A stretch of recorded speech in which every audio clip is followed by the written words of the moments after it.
Hi everyone, Gareth here. Just to let you know that if you would like to support the production of the Music Room podcast, you can. Just head to musicroompodcast.uk/support or click the link in the show notes. Okay, on with the show.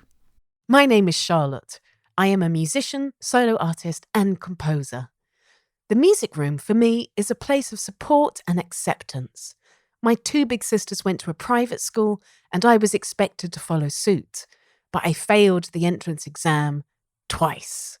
At the time, this felt like a crushing failure, but I'm so grateful as I went to the local comprehensive and it had the most fantastic Saturday morning music club, and that's where I started to play drums and the guitar. In many ways, I felt like a bit of a loser, but being a part of this club made me feel like I belonged somewhere, and most importantly, that I was good at something. So let's go back there and spend some time in gratitude for all the people who've helped us get started. Welcome to the Music Room.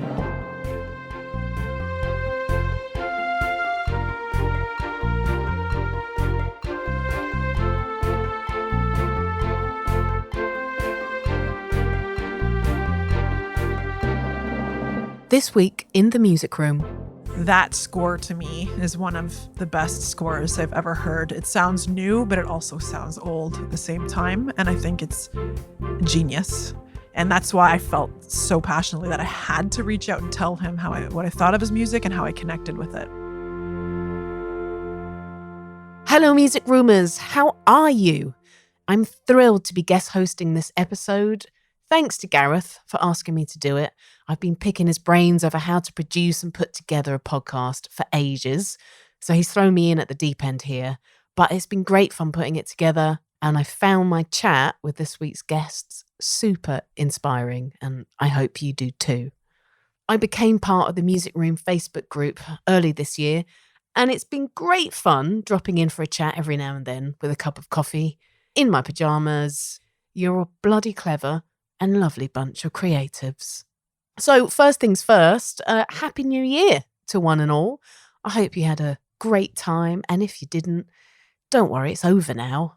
My New Year's resolution, well, I've got a few, but mainly I'm going to try to cut down on my screen time, maybe read a book, I don't know, buy less plugins, make more samples. That kind of sums it up. What about you guys? If you've got any New Year's resolutions, come and tell us in the Facebook group. The link is in the show notes. The Music Room podcast explores the formative years of professional composers, songwriters, and musicians. Guests are invited to leave an item and a piece of advice for others to find.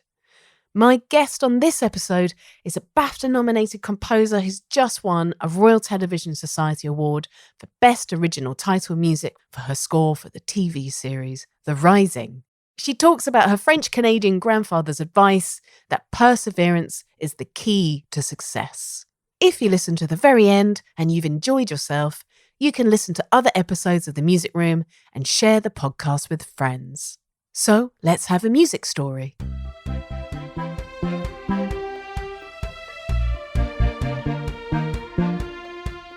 Composer and Music Room guest Ian Arbour has had some good news recently. The third season of TV show War of the Worlds, which Ian scored with his composer partner Dave Rowntree, was just called one of 2022's best TV shows by the New York Times. The paper said, Howard Overman's adaptation of the alien invasion classic by H.G. Wells struck a more unnerving than usual balance between physical dread and the contentious, melancholy grind of survival. The French-British production was gripping genre entertainment in which the science fiction elements were at the service of the emotional arcs. In the UK, you can catch all 3 seasons of War of the Worlds on Disney+, and there is a link to Ian's Music Room episode in the show notes.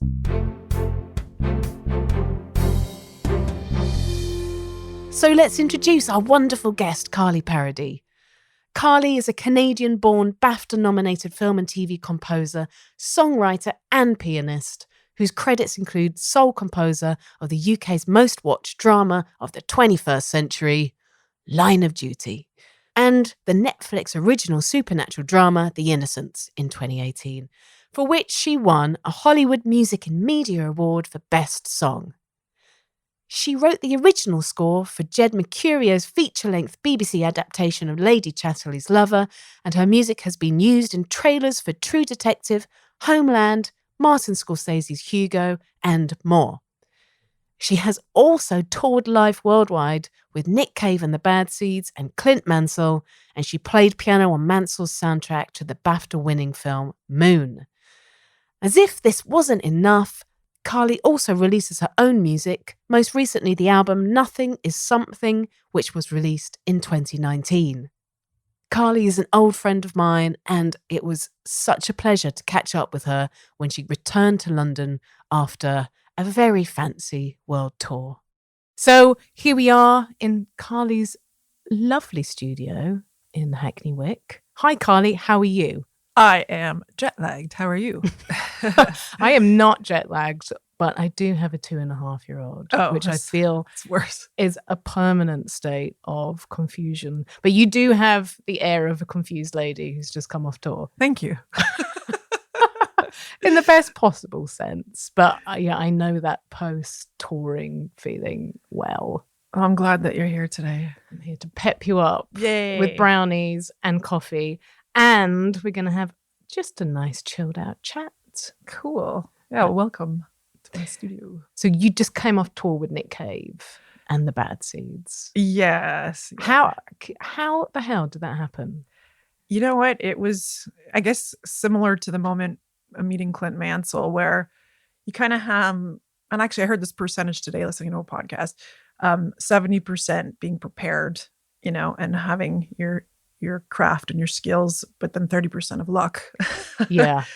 But with the Nick Cave and the Bad Seeds, I was invited by a friend who we would go out and do these really cool kind of women in entertainment and music dinners once in a while. And Sharon invited me to a music awards thing in London. Yeah. And then I sat beside this awesome manager, Rick. And Rick works at the same management company as Nick's manager and all that. So yeah, it was just a kind of like, I guess, a little domino effect. The next day, we had great chats all night, and the next day he said they were looking for a keyboard player, and would I hand my resume in?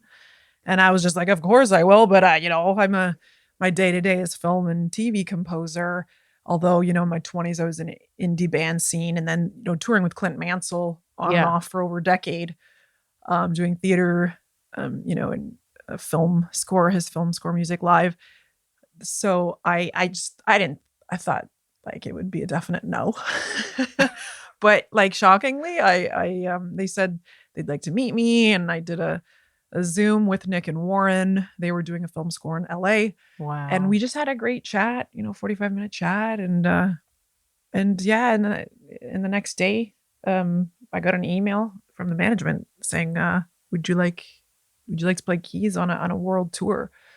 And I was like, yes, because they're amazing. And I love that they do film and TV music as well as, as albums and songwriting. But then even beyond that, they write books and they do documentaries. And so I love that whole vibe. But yeah, that's how it happened. It's really pretty incredible. And I also know from talking to you, like being a studio, like living in the studio, not seeing daylight, and being cooped up, working on these insane like TV like deadlines, to go on tour and just throw that all to the wind and you be free and out into the world. It must have been really like the polar opposite experience of like being cooped up in the studio. Oh yeah, definitely. It's like you're traveling. Yeah. You're with a lot of people, amazing crew and the musicians and the management. And it's like you're a big family. Yeah, there is something so liberating about being on tour, and how amazing to have the best of both worlds, to have that like studio experience and then just sort of go out there in the world, especially after the pandemic. It must have been really incredible. Yeah, it was complete opposite. And being with so many people, traveling to so many different places. And when you're in the studio, you've got unlimited edits and you can make a lot of mistakes and, explore the moment here. And there, obviously, the performance is happening in real time. Yeah. And what a performance it is. Yeah. And it's also that audience feedback, which you don't get as a film and TV composer, because it goes out on TV to people's homes or wherever. So you don't get that immediate feedback. And so I do love that aspect of music, that performance side, because there's an instant connection with humans. It's nice to have a little foot in that, and then also the studio. But they're very, very different. Did you get to nerd out with Nick and Warren? Yes, totally. Yeah, I picking their brains, and we had some great conversations about music of all sorts, and learning different processes, and they're fantastic, just loveliest people, and talented. You have been like non-stop working, like your credits have been truly inspiring. And I've just been watching The Rising, which I love. Oh, thank you. Yeah, it just feels like you've been like bouncing from one project to another. So now that you're back from tour, have you got something happening now, or are you like, I need a break? Yeah, it's been a really busy year, especially this last year. So I've sort of intentionally carved out a bit of downtime room for me to obviously go see family and friends and all that stuff. But also I think I'm going to just kind of retreat a bit, do a little bit of writing for myself. And then, just kind of ease back in to the studio world, because they are complete opposites. And do you have like projects lined up? Well, I've got a fantastic film, director Carol Morley. Oh yeah. It's called Typist Artist Pirate King, and it's starring Kelly MacDonald and Gina McKee and Monica Dolan, and that is premiering this month. So I will be going to the world premiere with them, and it'll be a lot of fun. I'm really looking forward to that.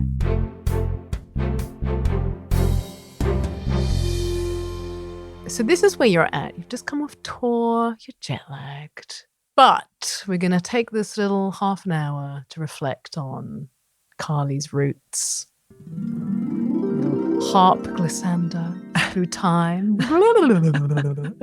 So what I would love to know is, where does all this incredible creative energy come from? What's your earliest memories of music? I think my grandparents, they had one of those at-home organs, and it had like the light up keys. Oh, cool. And they would say, like A, B, C, D, E, F, G.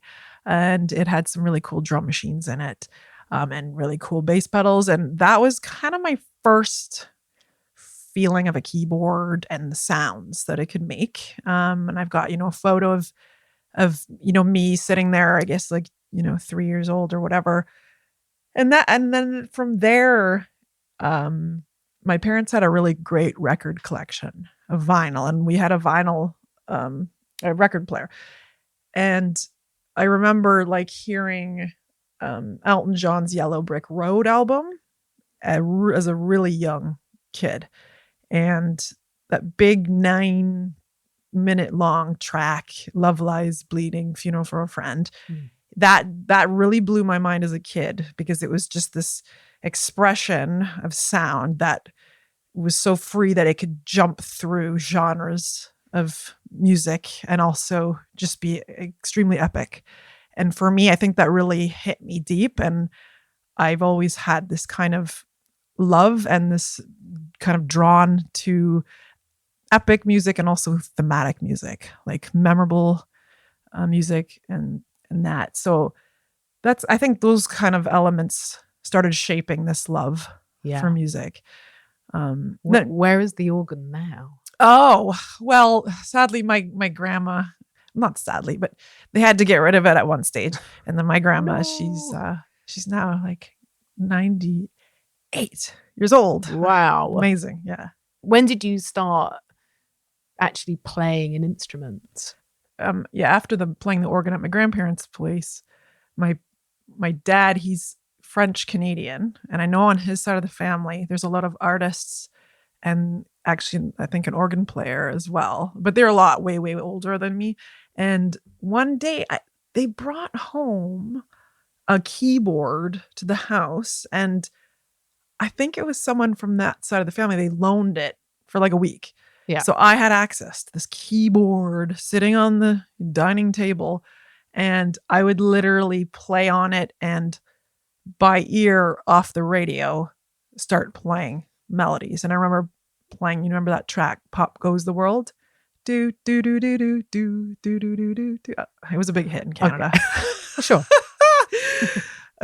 So, and I think from that point, my parents saw that I loved it and what I was doing. And so they then put me into piano lessons. And I remember getting my first piano. It was this like, secondhand piano that was almost 100 years old. And to me, it was like the ultimate, and I'm sure they got it off of an ad in the local newspaper. But for me, it was this orchestra at my fingertips where I could like just go into my head and into my emotions and be able to kind of express things I don't know how to say or whatever, and sit there for like, an hour improvising. And then I started writing little piano pieces at 9, little ditties. And then, I was put through the Catholic school system, and I was in the choir at a young age as well. And I did love the harmonies that, and I think that I'm realizing that has been playing a role in my music, because I do tend to lean into voice and choir and harmony quite a bit. At school, did you have friends who were into the same kind of pop music you were into? Oh, totally. Yeah. I mean, when I was, 9, 10 years old, it was like New Kids on the Block. And and then going into high school, a band that really opened my eyes, and I kind of call them my Beatles, is 9 Inch Nails. Because, I was like at one of the proms, I was 15 or 16, and the video dance prom party or whatever, they had Closer, 9 Inch Nails Closer come on. And I literally stopped in my tracks, and I was like, what is this? And I feel like a new person, because it was just, it really hit me hard. I can imagine. Is Trent Reznor someone as a composer who you look up to now as well? You're inspired by? I mean, I love all the stuff that him and Atticus are doing. And I think, and the projects are amazing. And it's great to see the evolution. But I think, for me, it was those earlier records that really inspired me to take on the path of producing and writing and scoring. And kind of pushed me into after university. I went into an indie band in Canada, and that was a great time to just do it, try it out, like get the experience, produce, songwrite, perform, network, like that. So that kind of, I think, helped to push me to go that route. And I do feel like I always feel the need to have one foot in the film and TV scoring, or scoring to media or video games or whatever, and then another foot still in that kind of pop kind of world or songwriting world. Yeah. Because I have a great love for both. And that's kind of what, Trent has done too, is kind of crossed, which is amazing, I think. Like, song is telling a story in, I guess, a shorter amount of time, and then with a movie or TV, and telling it in a longer way with music. But did you see yourself? I know you said you were in like a band. What kind of band was that? So it was just 2 people, right? A singer, and then I would do keys, and then we'd produce and songwrite. And then for me, it was a really great way, to learn kind of the foundation of creating music. And also I would go to like a bunch of film and TV conferences, and I'd just bring a stack of CDs, and I'd go to all the talks, learn a ton, and then meet a lot of the speakers and just, get the music out there. And I'm still friends to this day with a lot of wonderful people I met there. And I think that's a big part of what we do is the people. And that's how things actually happen is, it's important to develop and grow relationships with people in the industry, whether it be music supervisors, editors, directors, like other musicians, community, and also for collaboration possibilities. And you kind of find and attract same people, the same vibe, I think, of what your voice and sound is. And you kind of eventually find each other in wonky ways, but sometimes it, and I think that it is so important that to kind of get out there. Did you ever think that you would be a solo artist? I knew in my guts from an early age that I was very drawn to instrumental music, and that like I needed to pursue that. And I knew at some stage, like, actually my mom's cousin, he worked at a record label in Toronto, but he was doing more of, I think it was called comptrolling. I don't know if it was, to be honest, I'm not even sure what it was, but I know he was mentioned in Shania Twain's book. Okay. But he was amazing because when I think I was only 18 or 19, and he took me to my first conference of music, and it was in Toronto, and he showed me like, okay, so now you go up and, kind of handheld saying like how, give them your card after and, talk. And that I was so nervous and so shy. And it's taken a long ways to develop that kind of muscle to be able to develop these great musical relationships with people. I think that it takes practice. That's amazing that you did that so young. What great advice, because it's taken me years and years to do that. And even now I'm so reluctant to do that. But so take me back. So you went to university? Yeah. And what did you study? So I did music and fine art, and then I swapped second year to music and multimedia. Okay. For the tech. Yeah. That's where I really got to delve into digital studio composition there, and sound design and composition really. And then after that was finished, I did a few little projects. And I think my fourth year thesis is I did an interactive pop song. So I wrote a song, and then as the song played, you could obviously pause and stop it, but certain bubbles would pop up to explain and tell you what is happening in the song. Like, this is called a bridge and da da da da da da. But at that time, that was like so new. Yeah. So, and then from there, this is a little curveball, but in hindsight, it was a good choice. I fought my parents about this. They really wanted me to get my teaching degree. And I knew in my heart I didn't want to be a teacher, but I went to teachers college after university for a year in Ottawa. Right. And because I was just kind of like, starting to get into that kind of indie band world. And I was like, oh man, I'm going to have to go and take, 9 months out of my entire life and not be able to focus on music. So I put up a big fight, but I get it. They wanted me to have a backup plan, and in the end it did work out, because after teachers college, I was a substitute teacher for like 6 years while pursuing music in a band. And it gave me the freedom and the finances to have a job that's flexible and, okay paid, that I could actually pay for instruments or recording sessions, to make records. And also, if I needed to go to a music conference, I could book the time off and go. Yeah. So that's very astute of you. I know. I mean, education plays a big role, I think, in my life because I was also during university, my part-time job was teaching cartooning and art to kids as well. Yeah, because I was going to be an illustrator, Right. but I knew that music was more Yeah. deeper passion for me. Yeah.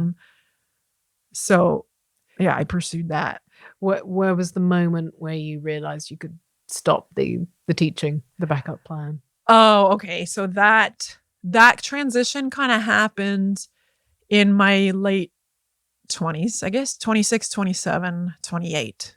I started feeling a shifting of gears. And that's when I kind of reached out to Clint Mansell and on MySpace. And that's when him and I connected. And I went to Los Angeles for the first time when I was 26. And we had a coffee. And I just kind of felt that I needed to go down this path and express. What was it that Clint had done that made you need to contact him? It was Requiem for a Dream. Yes. That score to me is one of the best scores I've ever heard. It sounds new, but it also sounds old at the same time. And I think it's genius. And that's why I felt so passionately that I had to reach out and tell him what I thought of his music and how I connected with it. And I tell, a lot of people starting out to never be afraid to ask. Yeah. It's important. You never know. No, you never know. And then, we became friends. And 6 months later, he needed a piano player for the Ghent Film Festival. And that's where it kind of evolved. And then he got that band to play on Moon. And then we would tour, on and off, which was like so much fun and incredible to see in real time the instruments playing and the parts that they're playing of the scores that I've heard. And you learn a lot about techniques and composition from that point of view. That's really interesting. And did you get to shadow him in the studio? Did you get to see him working, like in the writing process? Well, I would do a bit of assisting with him on a couple projects, and he would get me to do some piano arranging. So I got to definitely see bits and go to the recording sessions of stuff. So that was super helpful. And then, eventually more remote, but I'm really grateful to him because, he's, and I look at life as in not only chapters, but kind of like TV series as well. And he's that was like kind of my, 28 up to my late 30s kind of chapter. And that kind of is my line of duty years. That's the theme we all know and love, Carly. So if you were going to talk about mentors, would you say that Clint was like a big part of your life in terms of like he kind of mentored you?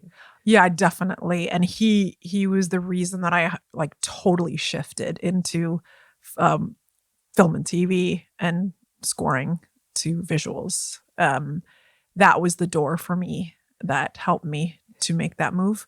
In what way? In the way that he said, you're good and you should do this? Well, I think I was becoming a part of something I loved and sharing the experience of score music. And so I was bringing the kind of performance and the touring, and then eventually kind of the arrangement and learning that world more and being immersed in that world. And that, it definitely gave me more courage to, continue and also reach out to people and reach out to other collaborators and start to get my first projects, short films, documentaries. And then that evolved into TV and film.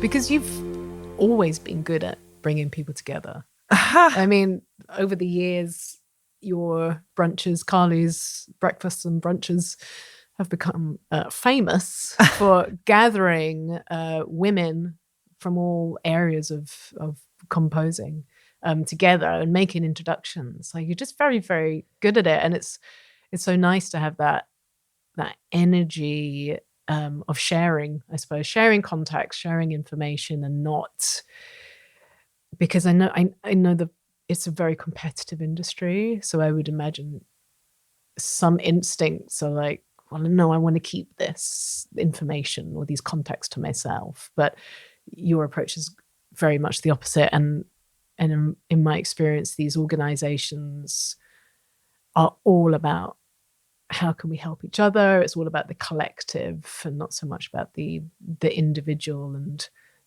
together we raise each other up. And which I think is really like a really important focus, because those things are there to help, aren't they? And a lot of women I think aren't aware that they exist. Yeah. And I mean, I was being a bit selfish actually, because I was kind of new to London and I wanted to meet new friends too. But that was actually when I really felt like I was finding my tribe. And it took a long time to get there, to my late 20s. And touring with Clint and meeting the incredible musicians in that group. And then also, in London, doing these brunches or dinners. And it's like a place where you can vent. It's a place that you might collaborate with somebody or just have a laugh. And I think that sense of community, because what we do, it's so isolating.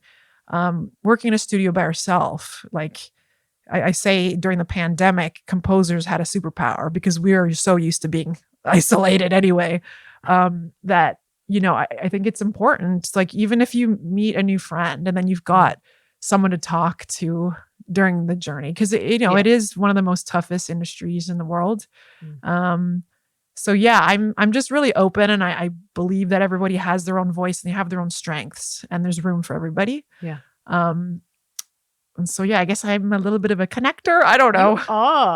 You are very intuitive, I think, of like, you should meet this person. And I think you know how to sort of connect the right person to the right person. You'd be great at setting up dates. That is so funny. Good matchmaker. Do you think I should make a match? I literally was thinking this the other day. That could be a whole thing for you. I might have to, Yeah, think about it. Watch the space.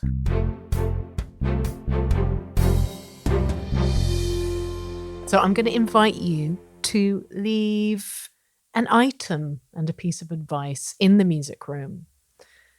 Something that might have helped you in your formative years. So my grandfather, French Canadian from Quebec, he would always say in his wonderful accent, that perseverance is the key to success. En français, but my French is not great. So I won't bore you, but that really stuck with me. And I think if there is something that you love to do, you have a deep passion for, and you just kind of have to do it, even without pay, that you should pursue it. And, it brings joy to life. And, never do anything that you're looking for an award or you're looking for a big paycheck. I think follow your passion, follow your dreams and all that, and keep at it. But, don't do it for kind of money, because I think you'll just be miserable. It's something that you do every day. And be open, be kind, focus on your skills and craft and develop those and find your voice. And that, that takes time. So don't expect it to happen overnight. This is like a lifelong journey to me. And, the word retirement, it doesn't enter my mouth, because I don't think I could ever stop creating music. So I think it's just, keep at it, and don't be afraid to ask or reach out to people.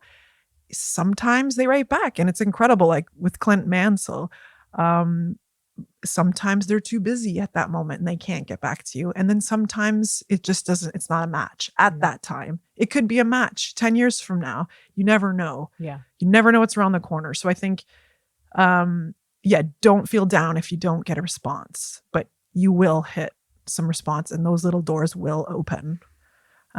Perseverance. Yeah. Perseverance est la clé du success. I think. Got there in the end. Yeah.